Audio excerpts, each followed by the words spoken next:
dinámica, lanzarles un par de temas, si nos da tiempo, 3 temas principales que quiero que comentemos, y también para escuchar alguna retroalimentación de quienes están aquí, también quienes están siguiendo esta transmisión a través de redes sociales. Si hay posibilidad de que ellos, hagan alguna pregunta, pues que nos la hagan llegar, y pues lanzo los temas y ustedes nos van diciendo. Para empezar,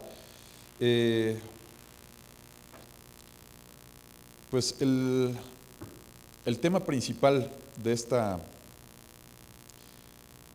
charla es el conocimiento para el consumo, conocimiento para el consumidor, retos y oportunidades. Vemos que hay bastante conocimiento, bastantes datos, bastantes cifras desarrolladas, pero no todas llegan al consumidor. Es un tema que justamente se acaba de tocar ahorita. Yo quiero que desde su punto de vista, que me hablen del desconocimiento, de la ignorancia y el papel que juega el no tener conciencia de estos datos que estamos justamente ahora conociendo a través de ustedes. Pues ¿qué papel juega esto para las personas, el consumidor de a pie? ¿Con quién empezamos? Si quieres, Alejandro, y de izquierda a derecha. Sí.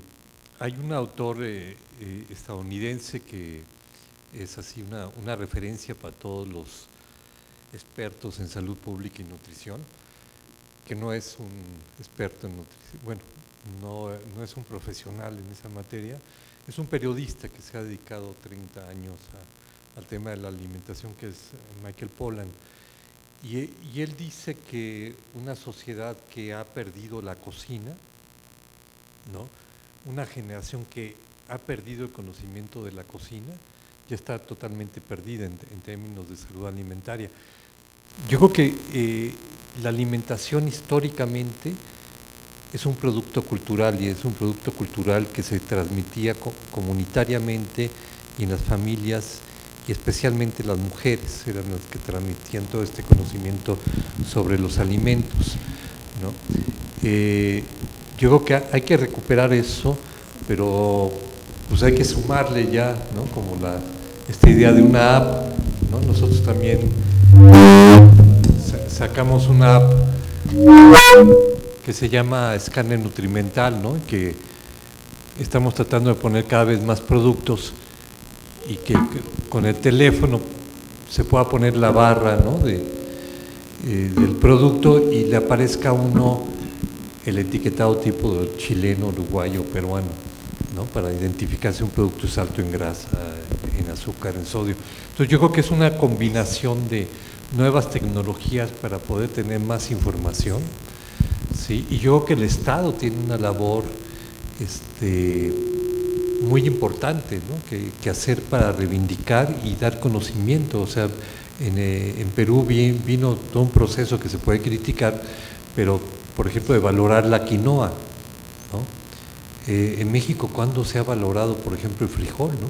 O sea, uno va a una comunidad y le invitan a comer, y es posible, si la familia es una familia de bajos ingresos y nada más tiene frijol, es posible que piense y le dé pena ofrecerte frijol, porque el frijol es de los pobres, ¿no?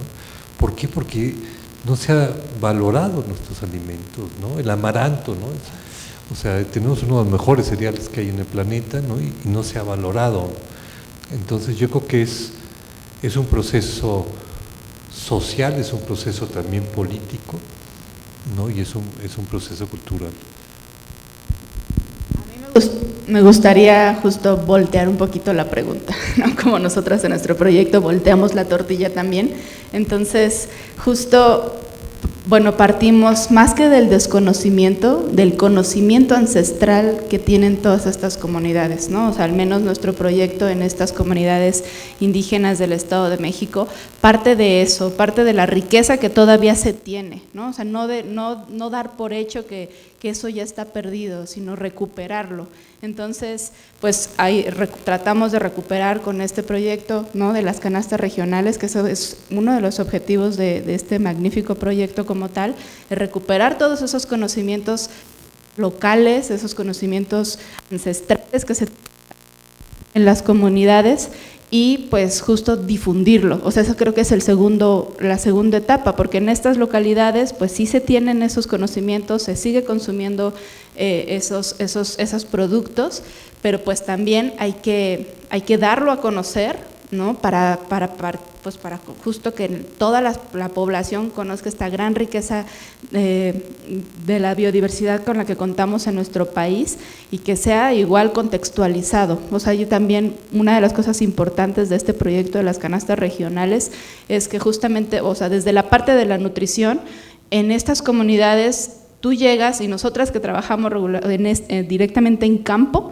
pues lo que te dicen es como, tú les presentas el plato del bien comer o lo que llega regularmente a los centros de salud, es esto, ¿no? O sea, la imagen de un plato del bien comer que no forma parte del repertorio alimentario local. Entonces, partiendo de eso, ellos se sienten externos a lo que le está diciendo una normatividad o una recomendación que viene desde la parte gubernamental, pero al acercarlo, o sea, al tratar, o sea, con Avio, con este proyecto, el tratar de acercar lo que se come realmente en las comunidades, presentarlo de una manera atractiva, partir de esta riqueza que se tiene y de los conocimientos, pues hace que también se presente tanto a la comunidad como a la población en general y presentar pues toda esta diversidad con la que contamos. Bueno, partiendo de la parte del conocimiento del consumidor, yo creo, bueno, considero que es parte ya de ese desinterés de no informarse.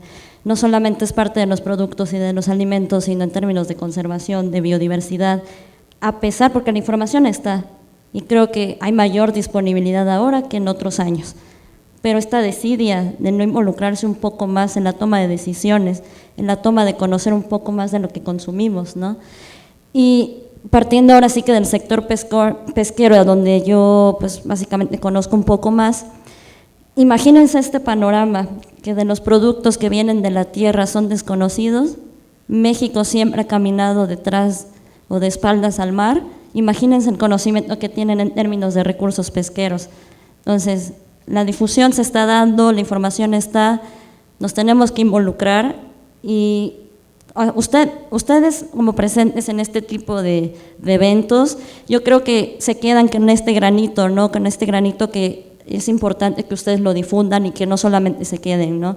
Que al mamá, al papá, al hermano, al primo, al sobrino, por transmisiones de Facebook, o sea, todo este sentido. Yo creo que ya debemos de tomar cartas en el asunto, de interesarnos, porque la protección de la diversidad pues conlleva también la decadencia de los alimentos que tenemos disponibles, no solamente a nivel terrestre, sino a nivel pesquero, conocer un poco más sobre los contaminantes, sobre todos estos problemas que nos atañen realmente, y como consumidor, usuario, como ser humano que vive en este planeta, pues creo que debemos ya empezar a considerar a involucrarnos un poco más y no esperar de que sí, las políticas públicas ayudan, sí, las estrategias de implementación, sí, pero como consumidor tenemos esa decisión también, ¿no? Como usuario.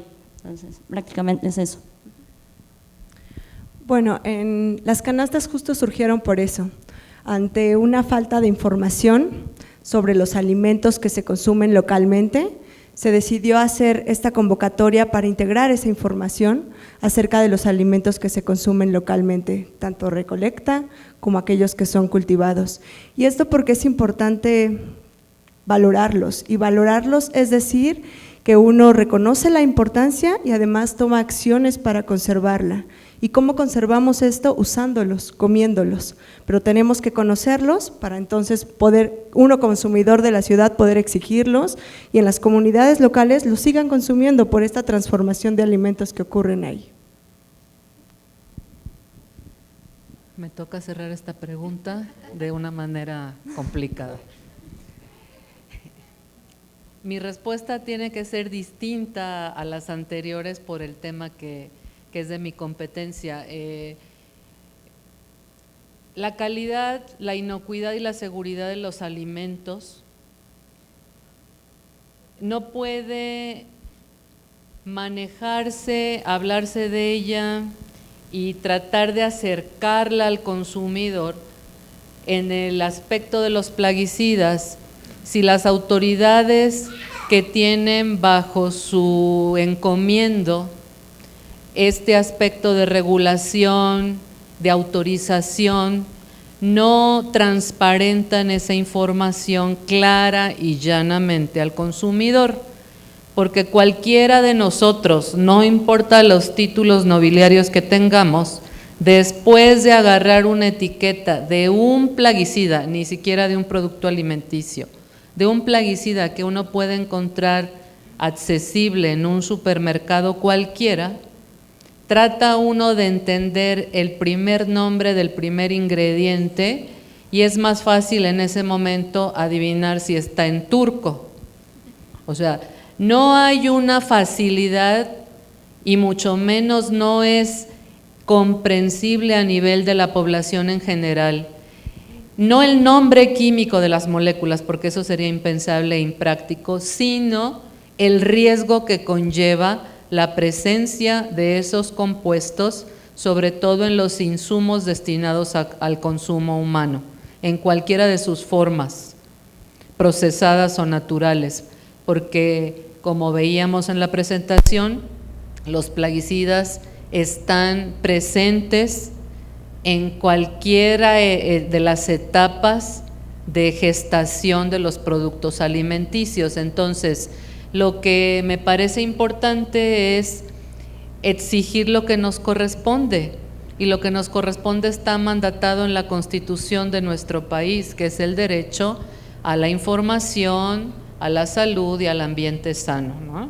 Y dicho sea de paso, la competencia de informar como debe de ser al consumidor del riesgo que implica ingerir productos alimenticios por la carga plaguicida que contengan, es en primera instancia de la Secretaría de Salud, porque la Ley General de Salud tiene bajo su competencia los plaguicidas.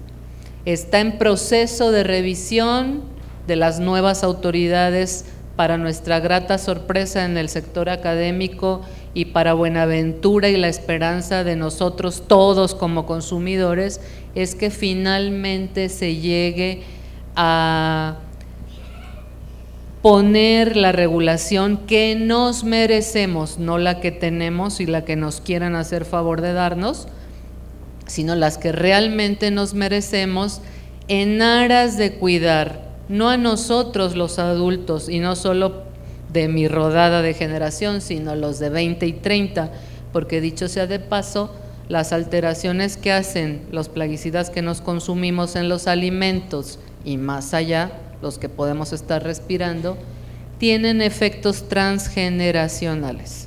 Hay reportes que lo que esta generación está adquiriendo va a trastocar la F3, que estamos hablando de una generación como de bisnietos. Estamos, así como en el Fobaproa nos endeudamos, ahora tenemos una deuda de trastocamiento genético transgeneracional por la carga plaguicidas que todos tenemos. Entonces es para mí importante señalar que por lo menos en ese aspecto la responsabilidad le toca a las autoridades, porque el consumidor mayoritario no tiene manera de decidir en este momento con seguridad que lo que coma es lo más adecuado en el tema de la carga plaguicidas, no en ninguno de los otros aspectos, ¿no?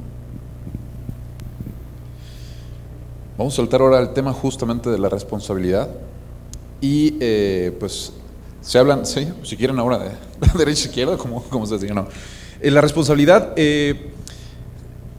ahora se menciona la responsabilidad de las autoridades, pero también de una sociedad que consume o que está acostumbrada a un consumo cada vez más inmediato, ¿no? Y estamos acostumbrados a tener productos, aquí se habló de los productos de temporada, de los productos de traspatio, de los productos de milpa, que requieren, pues, con una siembra tradicional, su temporalidad, ¿no? Requieren de ciertos días del año, ciertos meses del año para sembrarse, para cosecharse, y hoy en día estamos acostumbrados a llegar a un supermercado en la costa o en la ciudad y encontrar los mismos productos, la misma variedad de productos con calidades que esperamos que sean similares, un estándar.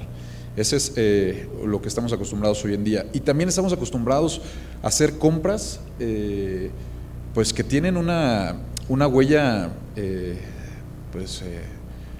una huella de impacto de carbono, una huella de contaminantes. Es decir, por ejemplo, compras un producto que te cuesta 100 pesos que viene desde China, no a través de una aplicación en línea, o compras una manzana en un supermercado que está empaquetada, ¿no?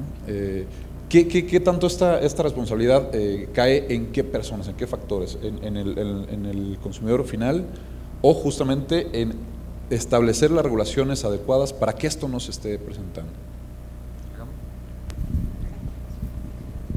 Sí, yo creo que a veces se quiere pasar esta conciencia que, por ejemplo, puedes tener y cómo están cambiando de alguna manera los mercados en países con altos ingresos, y de repente se espera que eso pase en los países de bajos ingresos. Yo creo que lo que tendría que hacerse, y en una visión de crisis civilizatoria, porque es lo que estamos viendo, o sea, no tomar en cuenta ahorita, por ejemplo, el cambio climático para todos los aspectos. Por ejemplo, en producción de alimentos es necesario, y cuando hablamos de mantener la biodiversidad, la diversidad de alimentos, pues realmente esa diversidad de alimentos está en los pequeños productores, ¿no? Ahí están, ¿no? O sea, los quelites, las variedades de frijol, las variedades de maíz, están en los pequeños productores. Y ahí es donde está la posibilidad de hacer una agricultura que no emita, sino que capture gases de efecto invernadero, ¿no? Por decir esto. Pero me refiero a esto porque todo lo que está sucediendo y de lo que estabas hablando cuando vas al supermercado, pues son externalidades, ¿no? O sea, son las empresas como las refresqueras que producen ese envase. O sea, si ustedes se acuerdan de COSESE o esto de el reciclamiento de las botellas, toda la propaganda que hicieron de que estaban reciclando las botellas, y todavía lo dicen, no están reciclando un 15-20%, pero todo ese impacto ambiental que están generando, desde el consumo de energía y contaminación para fabricar una botella que va a tener un vaso de agua o un vaso de Coca-Cola dentro y después se va a tirar, ¿no? Son externalidades que estamos pasando a las siguientes generaciones, ¿no? Entonces, esto tendría que tener costos, ¿no?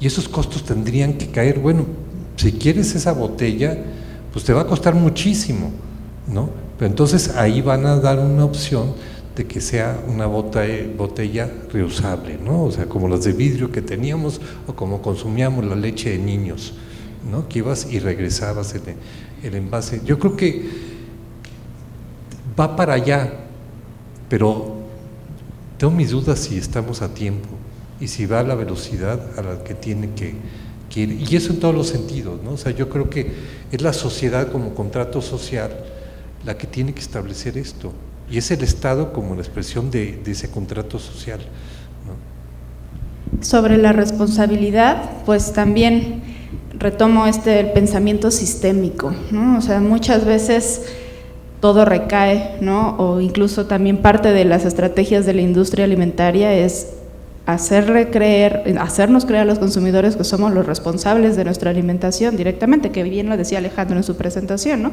Entonces, sí, o sea, tenemos una parte de la responsabilidad, pero al final vivimos en todo un ambiente, un contexto social, político, económico, que nos está haciendo elegir, ¿no? Y decidir qué comemos y por qué lo comemos, ¿no? Entonces, no podemos decir únicamente o dar una recomendación de consume frutas y verduras, ¿no? O no tome refrescos si en la comunidad no hay agua potable. O sea, esos son los determinantes sociales de la salud, de la alimentación, que forman parte de las elecciones alimentarias y que van justamente a decirnos o nos hablan de la realidad en la que vivimos, ¿no? Entonces, la responsabilidad, por un lado también, bueno, muy importante, justo como se mencionaba, también en la parte de los agrotóxicos, pues igual un etiquetado claro que contemos los consumidores, ¿no? O sea, que tengamos realmente la información clara, disponible, y que nosotros podamos tomar una decisión informada de lo que estamos consumiendo, ¿no? Entonces,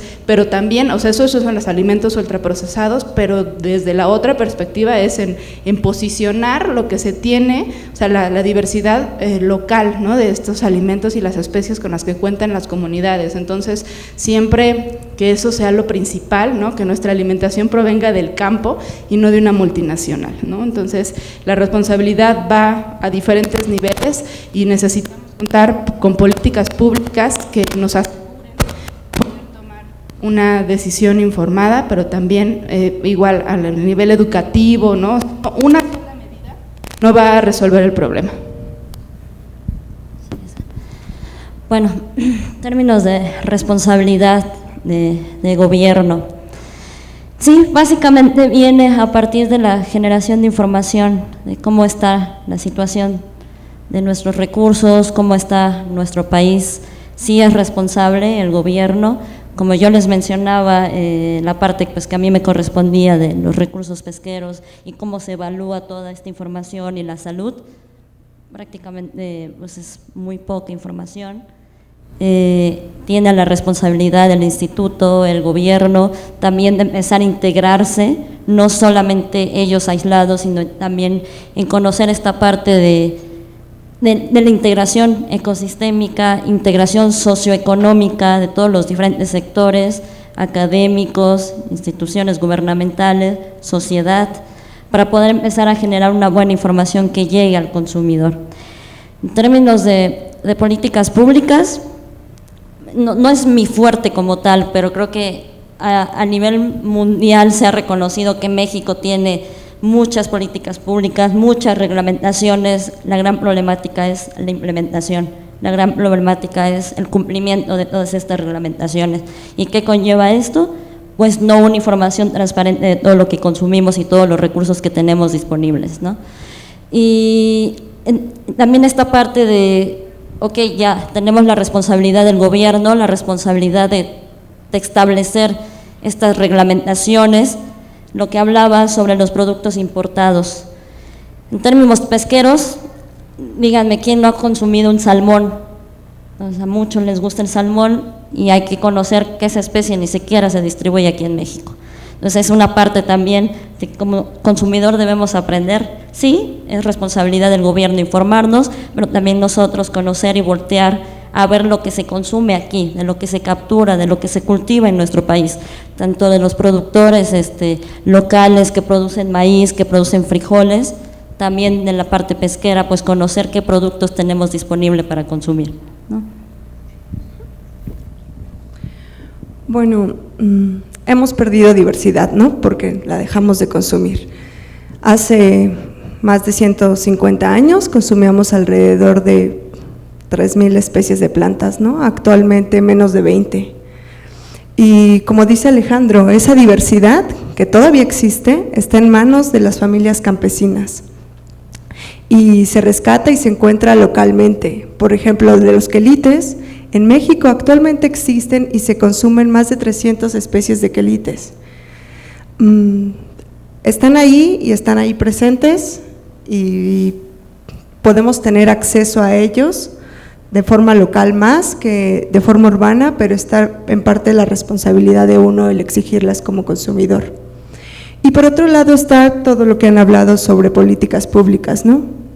En el caso de las canastas regionales, se está participando en un grupo intersectorial sobre salud, bienestar y sistemas agroalimentarios, el cual está encabezado por la Secretaria de Salud y también participa ahí Alejandro, y se pretende tener una incidencia con esto, ¿no? Que estos, como se habla, como dijo Katia, está el plato del bien comer en los sector salud, pero que esto se empiece a modificar con los alimentos locales, para que la misma gente empiece a reconocerlos y a tener como esta responsabilidad de consumirlos.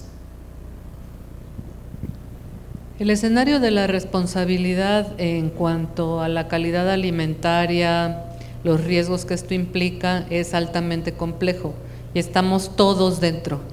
No podemos decir que le toca allá o le toca allá, nos toca a todos en mayor o menor medida. En ese sentido, lo que han comentado aquí también aplica para los agrotóxicos o los compuestos de riesgos en los alimentos. Se está integrando a los planes a implementarse, impulsar con mucho mayor ahínco y recursos y protocolos las prácticas agroecológicas, por ejemplo, que es donde este tipo de propuestas y de análisis que escuchamos con la canasta es altamente pertinente. Lo que debemos introspectar cada uno, sobre todo en estas entes urbanas altamente pobladas, es el sacrificio individual o la disposición al sacrificio individual en cierto grado que todos debemos de estar dispuestos a dar. ¿A qué me refiero? Nos hemos acostumbrado a lo largo de décadas a tener una zona de confort, de suministros, de satisfactores de todo tipo, en muchos aspectos los alimentarios.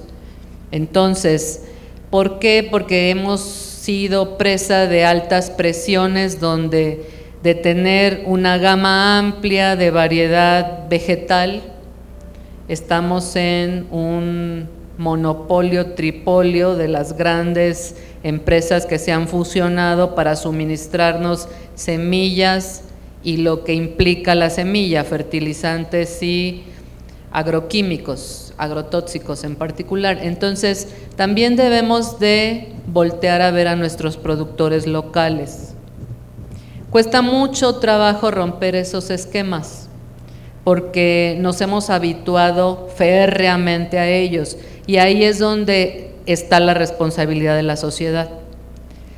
Como les dije anteriormente, las autoridades tienen su papel y su competencia y la envergadura de los mismos, y eso es indiscutible, y la sociedad tendrá que no quitar el dedo del renglón sobre ese tema. Pero a nosotros, la sociedad en general, a lo que nos dediquemos, nos compete reflexionar.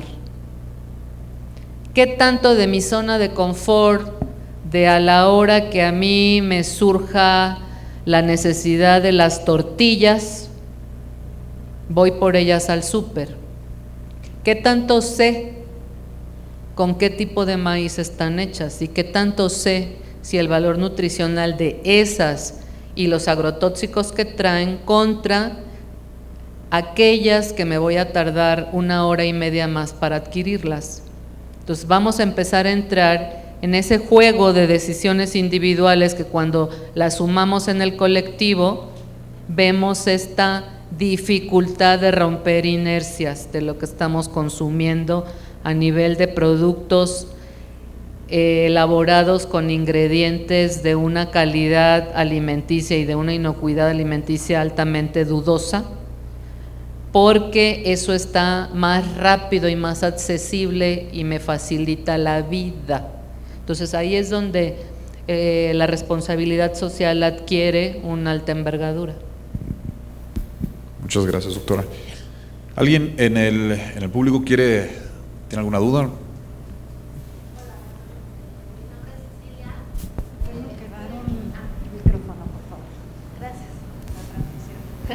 Hola, mi nombre es Cecilia, muchas gracias por este espacio. Yo soy cineasta y estoy aquí porque quiero aprender para hacer justamente estos materiales que sumen.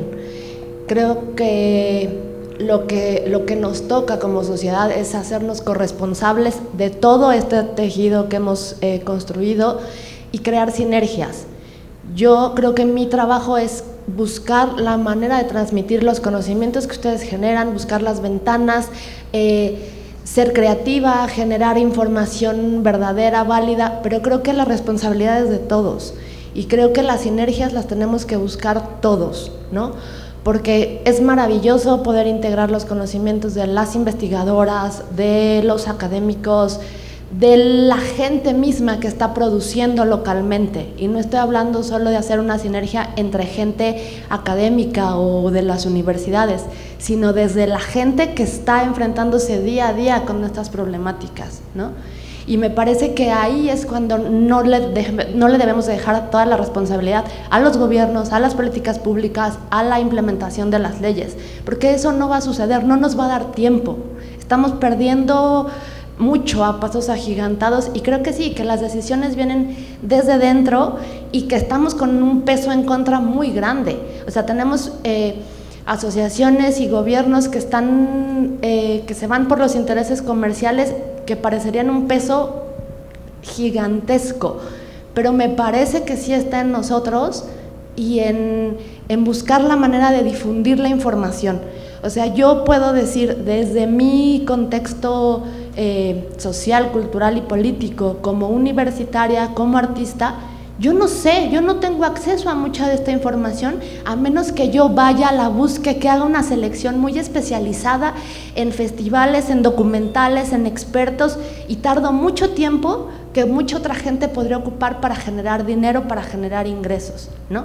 Entonces sí estamos en una realidad que nos absorbe, estamos en un mar de información que es lo más inmediato, salir a comprar algo que te vas a comer rapidísimo en ese momento, sin pensar ni qué te estás metiendo a la boca. Lo digo en mi área de especialización y lo digo en el área de especialización de mucha gente o de la vida cotidiana de mucha gente, ¿no?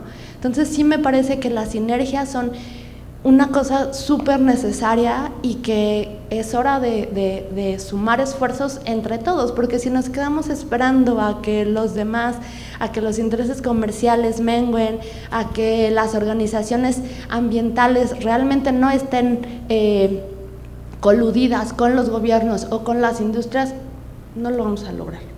Entonces, bueno, muchas gracias por este espacio y la verdad es que creo que sí es posible. Perfecto, muchísimas gracias. ¿Por ahí alguien tiene una pregunta para los ponentes, algún comentario?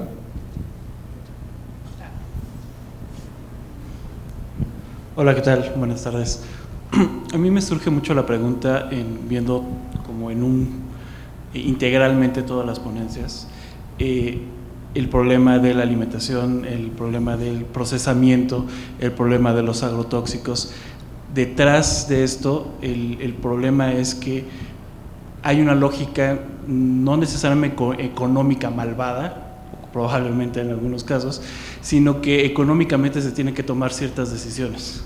O sea, por ejemplo, lo mencionaba bueno, tengo que tomar la decisión de comer algo que lo puedo comer en este momento, o puedo tomar la decisión de desplazarme para comerlo.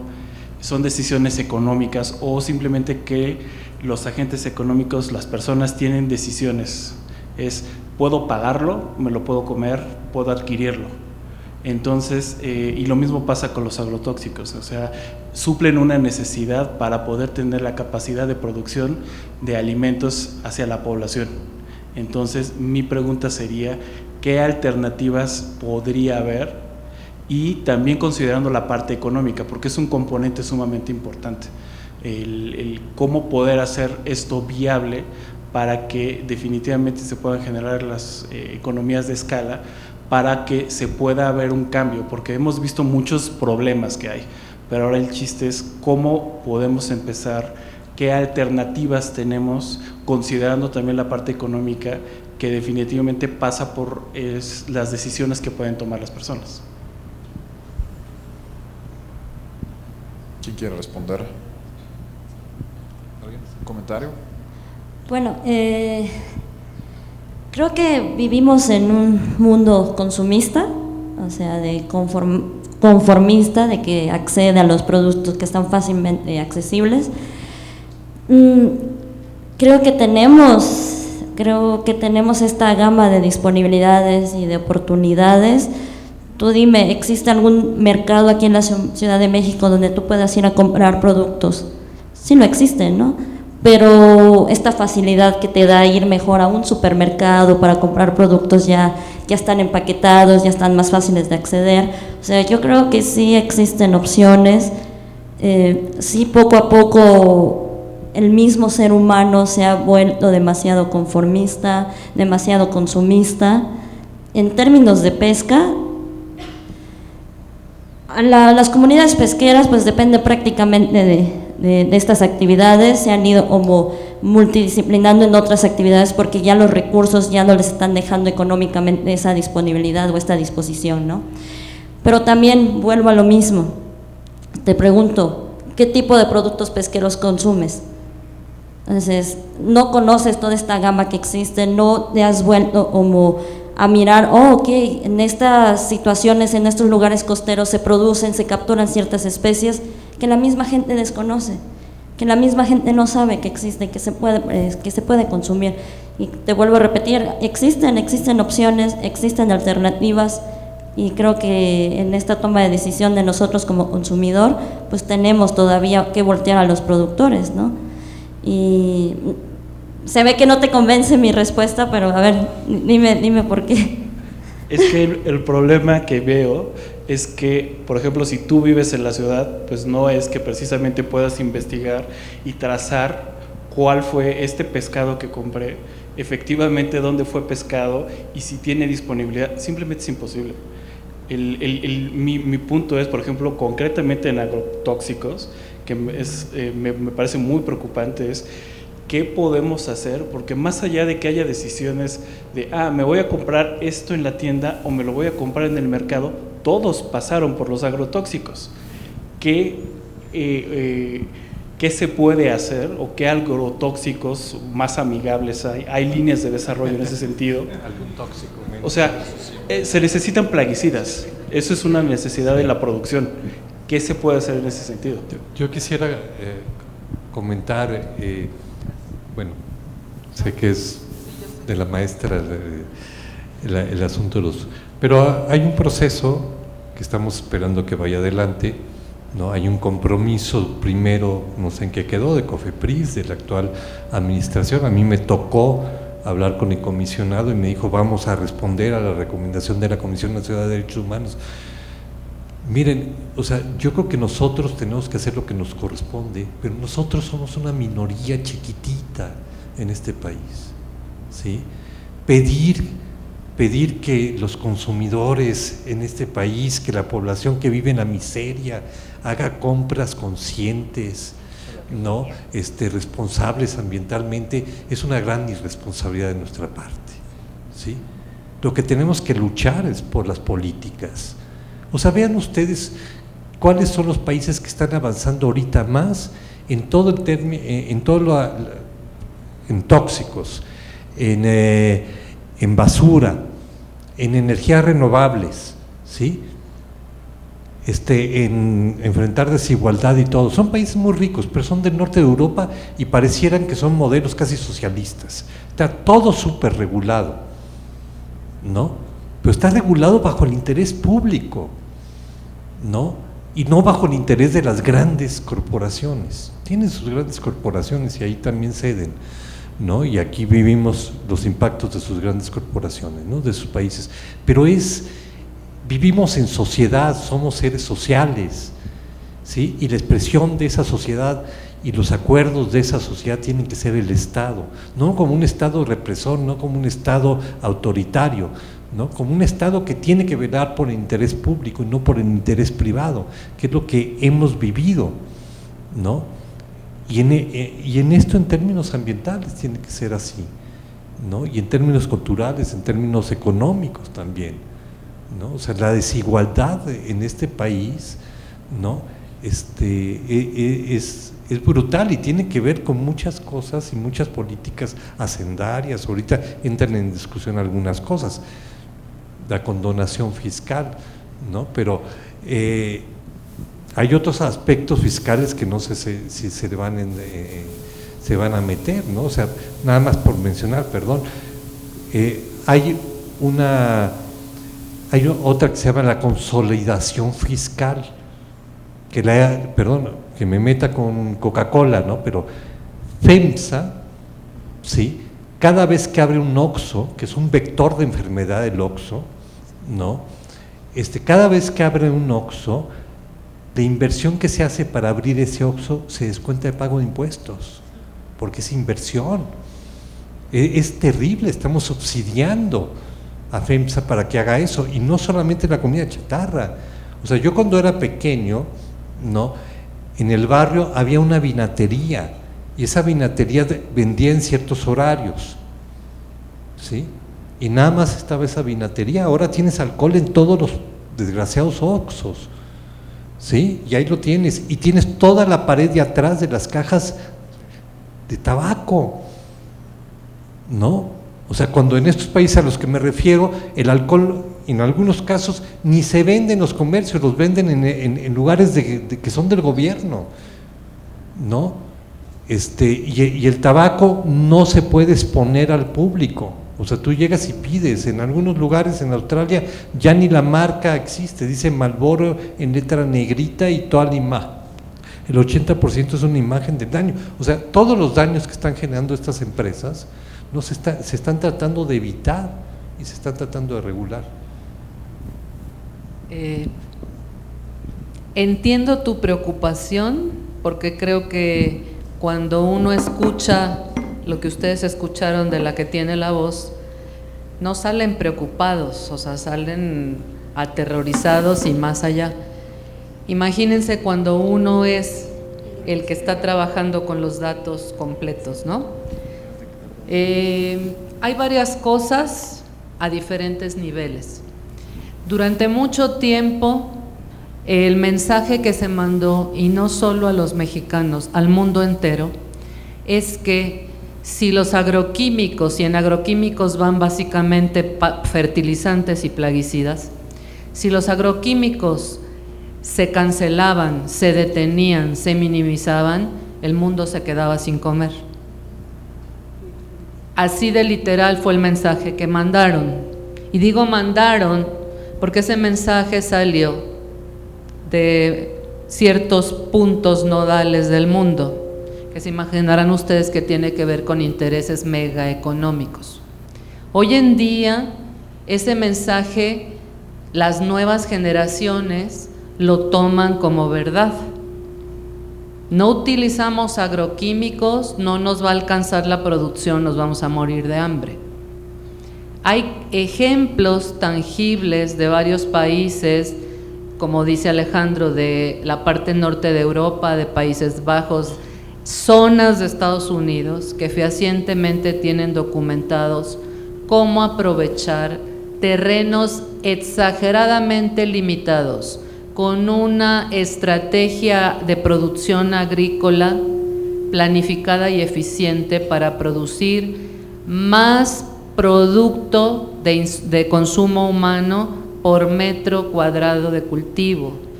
Entonces, ¿eso se sabe? No se sabe. ¿No conviene que se sepa? ¿No conviene apoyar? Entonces, ese es un terreno de la discusión. Y yo coincido con Alejandro que otro nivel de la problemática es la cancha de las autoridades.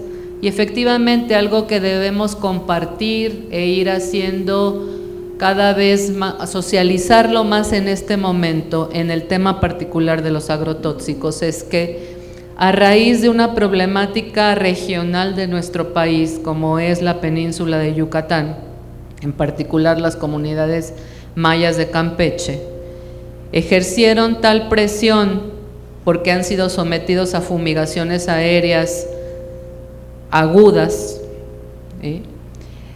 Ejercieron tal presión como sociedad, tocaron la puerta varias veces a la Comisión de Derechos Humanos y llegó a tal nivel el asunto que la Comisión Nacional de Derechos Humanos generó todo un documento muy bien argumentado, sólido, con una serie de recomendaciones, y a este gobierno le está tocando atenderlas. Esta situación se generó en el gobierno anterior, en la administración anterior, pero este gobierno, a finalizaciones de la administración anterior, este gobierno la está tocando atender. Y para nuestra grata sorpresa del sector académico, hemos estado siendo considerados, la sociedad civil está siendo considerada, y hay una posición de llevar a cabo un cambio de regulación importante, lo cual es muy halagüeño porque parece ser, y como dicen las madres antiguas y las abuelas, la esperanza muere al último, parece ser que puede venir un cambio tangible. Y la otra parte del escenario, que es donde podemos entrar todos, es que no vamos a poder evitar consumir la carga de agrotóxicos de lo que consumimos, viene absolutamente en todo. Y yo les decía muy de pasadita, porque no soy contaminóloga de aire, pero sí sé lo que está pasando por mis colegas, también los estamos respirando. Entonces, a nosotros nos toca decidir con conocimiento de causa, sobre todo los que vivimos en las capitales, a diferencia de todos nuestros paisanos del territorio nacional que no tienen esta ventaja, decidir qué compramos como producto químico, sea un agrotóxico o no. ¿Por qué?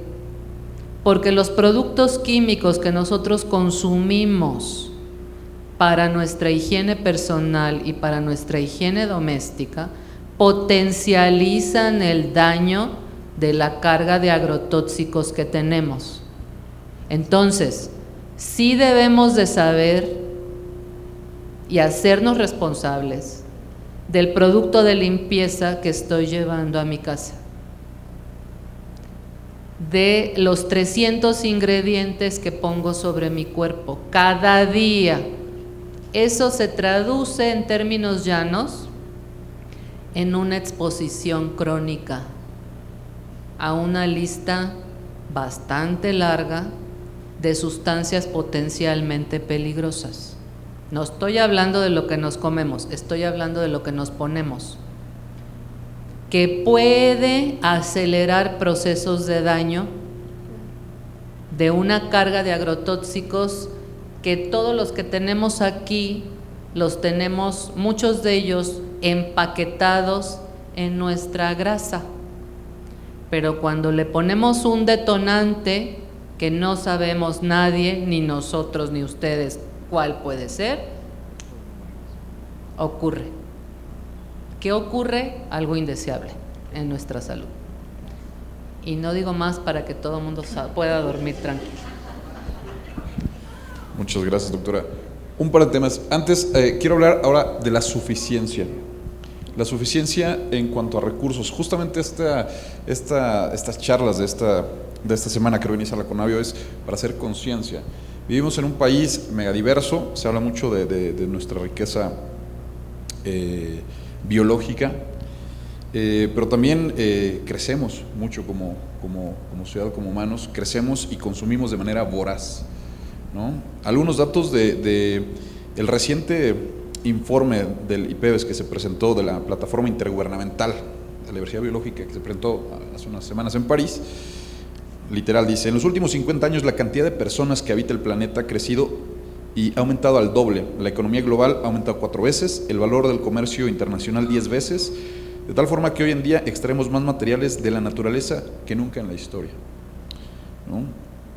Extraemos 60 mil millones de toneladas de materiales de la naturaleza al año, lo que equivale, bueno, pues poner peso en barro, ¿no? Pero esta cuestión, lo que estamos consumiendo de manera voraz, la suficiencia en cuanto a recursos, se habló justamente ahorita de algunos recursos, algunas herramientas que tenemos para poder producir los alimentos, si lo queremos ver, los alimentos saludables, los alimentos de la canasta del bien comer. Pero, ¿qué piensan ustedes de esta cuestión, este reto de la disponibilidad y la suficiencia versus la velocidad con la que los estamos consumiendo?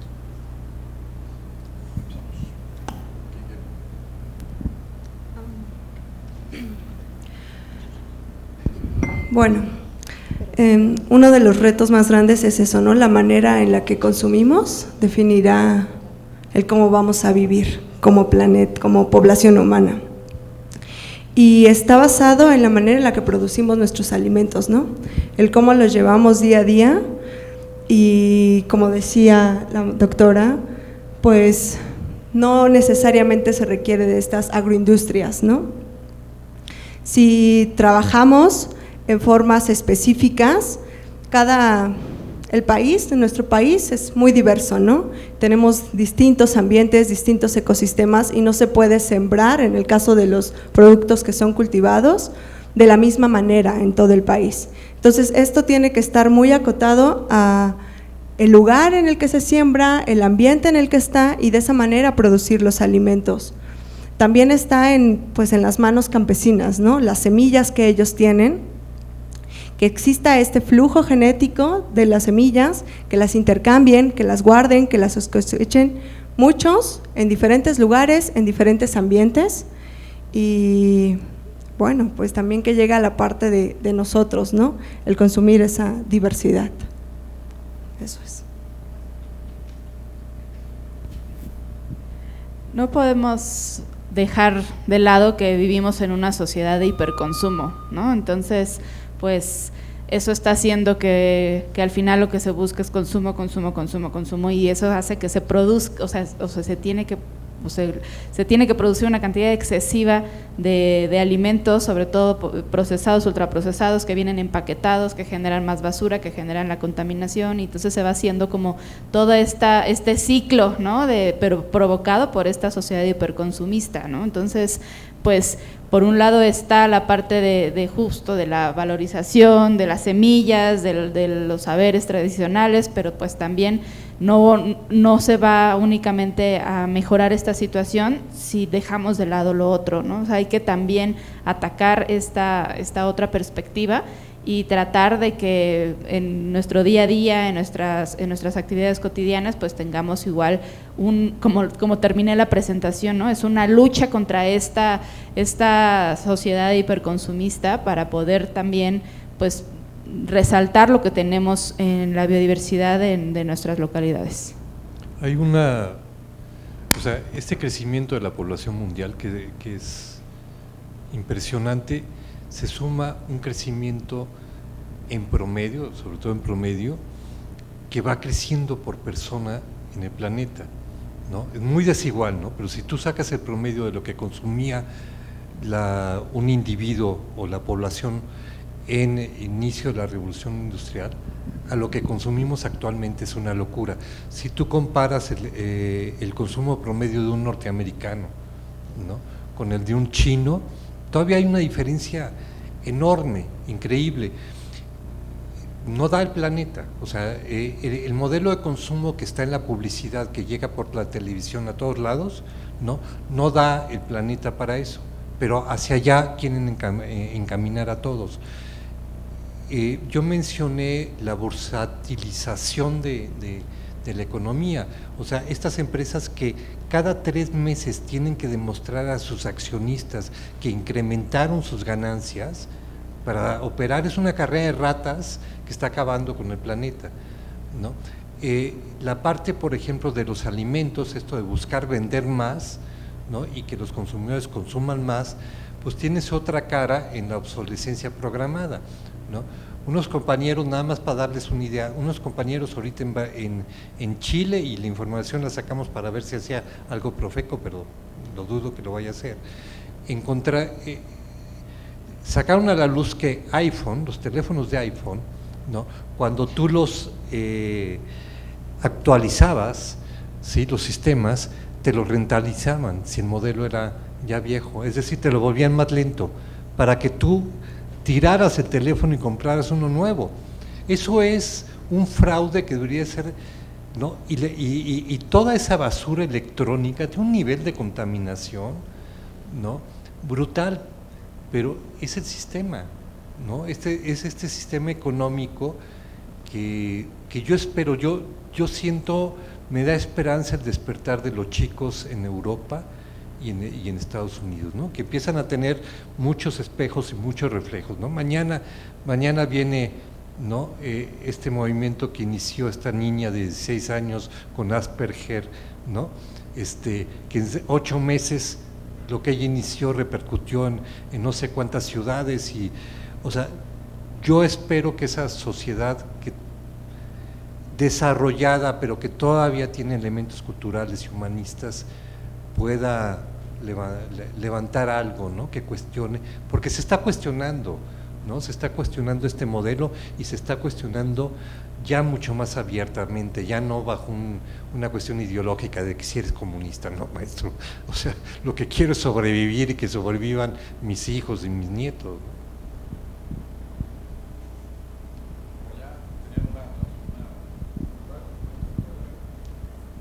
Sí tenía la duda, pero era del tema anterior, entonces sí, creo que ya está desfasada del contexto en el que actualmente tiende la plática.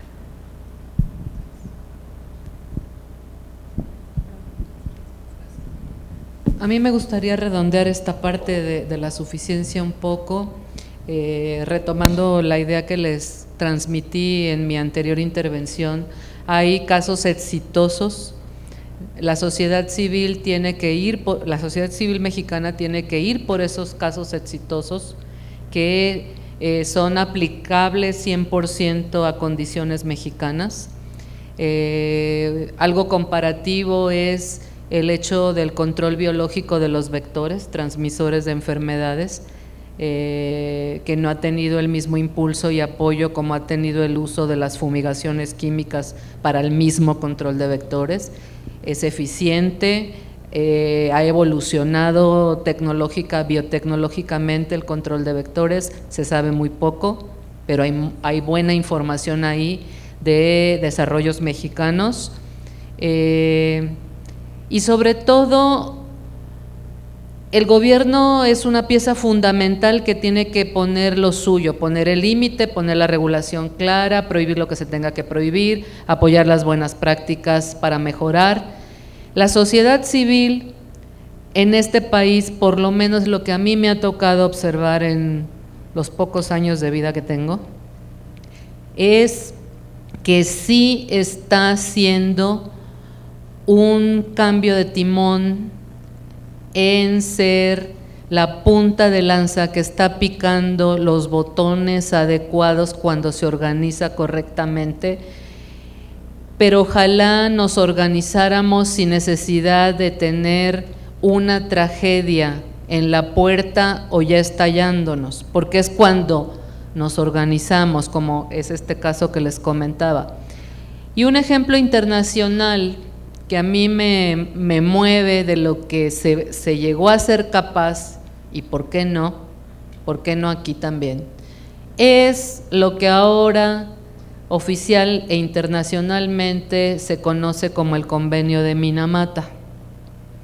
Minamata es un puerto japonés que en la década de los 50 sufrió la primera y más grande tragedia debido a la presencia de mercurio en sus productos pesqueros de consumo humano, porque la única planta industrial que estaba en su bahía tiraba el residuo de mercurio a esa bahía, el cual se transformaba en una forma altamente peligrosa por el daño neurotóxico e impactó a todos los niños que empezaron a nacer entre los 50 y los 60.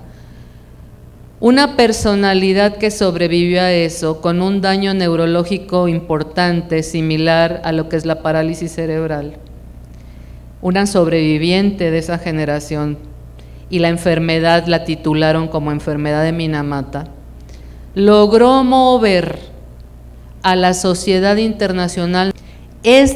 Salió de emanado del sobreviviente, de la sobrevivencia de una tragedia de la sociedad civil, que logró tocar adecuada y correctamente la puerta, la sensibilidad y hacer la presión requerida. Entonces, esos ejemplos demuestran que si somos los mismos humanos, si compartimos el mismo genoma, lo podemos hacer. A algún sacrificio hay que pagar y hay que asumirlo, pero más que eso, asumir el compromiso de no solo levantar la mano y el puño una vez, sino trabajar todos los días, no importa con lo que uno se enfrente cada día. Si uno entiende que el compromiso es con las generaciones inmediatas y las futuras, propias o no, O sea, uno tiene que no ceder, no ceder. No es porque yo quiera que a mí no me dé cáncer, no importa que a mí me dé cáncer. O sea, no hay que ceder porque se ha cedido demasiado. Cuando el boomerang se lanzó, jamás esperábamos que nos estallara como nos está estallando. Muchísimas gracias. Carlos. Sí, no,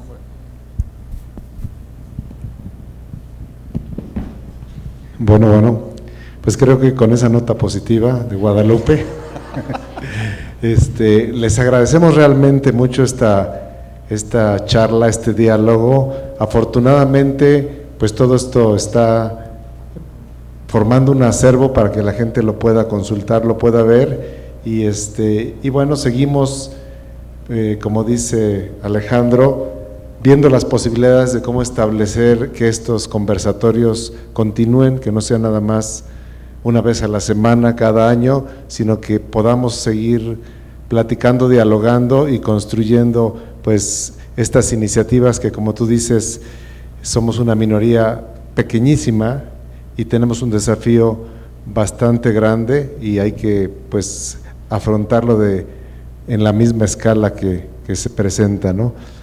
Pues solamente para agradecerles a todos ustedes por todos sus comentarios, su participación, sus enseñanzas, e invitarlos a que continúen conectándose con la Conavio. Tenemos un boletín informativo en el cual se pueden suscribir, que es Ecos de la Naturaleza. Ese es digital, es mensual. Tenemos una revista también que se llama Biodiversitas, que es gratis, se pueden suscribir. Tenemos una exposición actualmente en el Museo Interactivo de Economía sobre la Estrategia Nacional de Conservación de la Diversidad, que se llama Ecos de la Tierra. Entonces, estamos tratando de involucrar la participación de la sociedad y pues les pedimos que nos ayuden, que lo comenten, que lo contagien. Y nos vemos mañana por aquí a la misma hora. Si quieren ir en la mañana a Coyoacán a escuchar la charla sobre parientes silvestres de nuestras plantas domesticadas, va a ser en Indavín, en Salvador Novo, casi pegado a la Fonoteca Nacional. Y si no, aquí en la tarde estaremos también tocando el tema de ganadería sustentable, ganadería de restauración, continuando con algo de que ya empezamos ayer. Y el sábado también estaremos por aquí. Muchísimas gracias, Alejandro, Guadalupe, Majelet, Gaby, Katia y Alejandro. Muchas gracias.